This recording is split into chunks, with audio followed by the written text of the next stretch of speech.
कांग्रेस नेता कन्हैया कुमार ने कहा है कि पलायन रोको नौकरी दो यात्रा का उद्देश्य रोजगार के मुद्दे पर सरकार से जवाबदेही मांगने के लिए है। ये लोगों को एकजुट करने और उन्हें अपनी समस्याओं के समाधान के लिए संघर्ष करने का संदेश देने का एक मंच है।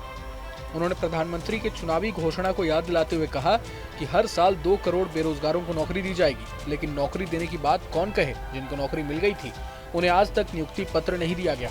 पलायन रोको नौकरी दो यात्रा के दूसरे दिन हरवाटिका चौक स्थित निजी विवाह भवन के सभागार में पत्रकारों को संबोधित करते हुए कन्हैया ने ये तमाम बातें कही। उन्होंने कहा कि ये यात्रा देश का प्रभावित वर्ग निकाल रहा है। ये यात्रा अन्याय के खिलाफ न्याय के लिए है। ये यात्रा नौजवानों के साथ जो अत्याचार हो रहा है उस अत्याचार से मुक्ति के लिए है। ये संघर्ष की यात्रा है। ये समाज में व्याप्त नफरत की आग को बुझाकर नया बिहार बनाने की यात्रा है। ये यात्रा बिहार के नौजवानों और छात्रों के लिए है। कन्हैया ने कहा कि ये समाज का दुर्भाग्य है कि आज पढ़ने लिखने वाले नौजवानों को योग्यता के अनुसार नौकरी नहीं मिल रही। उन्होंने कहा कि हर घंटे देश के 2 नौजवान रोजगार के लिए आत्महत्या कर रहे हैं। नौकरी एक बहुत बड़ा सवाल है। जो विद्यार्थी मेहनत करके पढ़ाई करता है, कांग्रेस पार्टी ठीक उसी आंदोलन को दोहरा रही है जैसे आज़ादी के आंदोलन में हुआ था। कांग्रेस पार्टी फिर से एक मंच बना रही है जिसमें यूथ के जो प्रभावित वर्ग हैं उसका संचालन करेंगे। अब एक तरफ तेजस्वी यादव भी बिहार में रोजगार और पलायन के मुद्दे पर लगातार एनडीए सरकार को घेर रहे हैं, तो वहीं कन्हैया भी अपनी बिहार यात्रा के दौरान इन्हीं मुद्दों पर आवाज बुलंद कर रहे हैं। अब जिस तरह से कन्हैया लगातार हेडलाइन में छाए हुए हैं और यात्रा के दूसरे ही दिन उन्होंने अपने बयानों से बिहार में जिस तरह से सियासी हलचल तेज कर दी है, ऐसे में उनके कॉम्पिटिटर तेजस्वी की टेंशन जाहिर तौर पर बढ़ सकती है। जानकारों का मानना है कि कांग्रेस नेता राहुल गांधी इन दिनों संगठन को मजबूत करने और आगामी चुनावों की रणनीति में लगे हुए हैं। उनका ध्यान उन छिपे हुए स्लीपर सेल्स पर केंद्रित है जो कांग्रेस के अंदर रहकर उसे कमजोर करने के लिए काम कर रहे हैं। बिहार कांग्रेस के प्रदेश अध्यक्ष अखिलेश प्रताप सिंह को लेकर भी पार्टी के भीतर असंतोष है।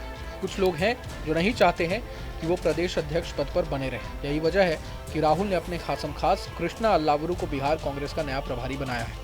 कृष्णा अल्लावरू को बिहार भेजकर तो राहुल ने कहीं ना कहीं सख्त संदेश दे दिया है। प्रभारी न तो स्थानीय कांग्रेस नेताओं के प्रभाव में आएगा और न ही लालू परिवार के। और अब कन्हैया कुमार को बिहार में एक्टिव करके पार्टी को ग्राउंड लेवल पर मजबूत करने की मुहिम की शुरुआत भी की गई है। हालांकि कन्हैया के बिहार में सक्रिय होने से लालू परिवार से गांधी परिवार के रिश्तों में खटास आ सकती है, क्योंकि तेजस्वी कन्हैया को बिहार में सक्रिय नहीं देखना चाहते।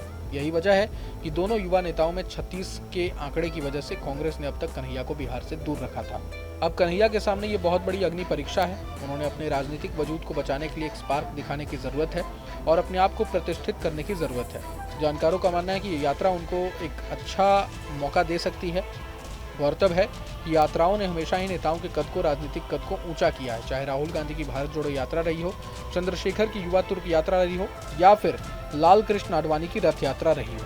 वहीं इससे पहले तेजस्वी यादव ने भी एक यात्रा की थी जिसमें उन्होंने बेरोजगारी को मुख्य मुद्दा बनाया था। उन्हें चुनाव में इसका लाभ भी मिला था। कन्हैया के करीबी मानते हैं कि वो अपने राज्य में सक्रिय होना चाहते हैं और विधानसभा चुनाव से पहले ये कदम बिल्कुल सही है।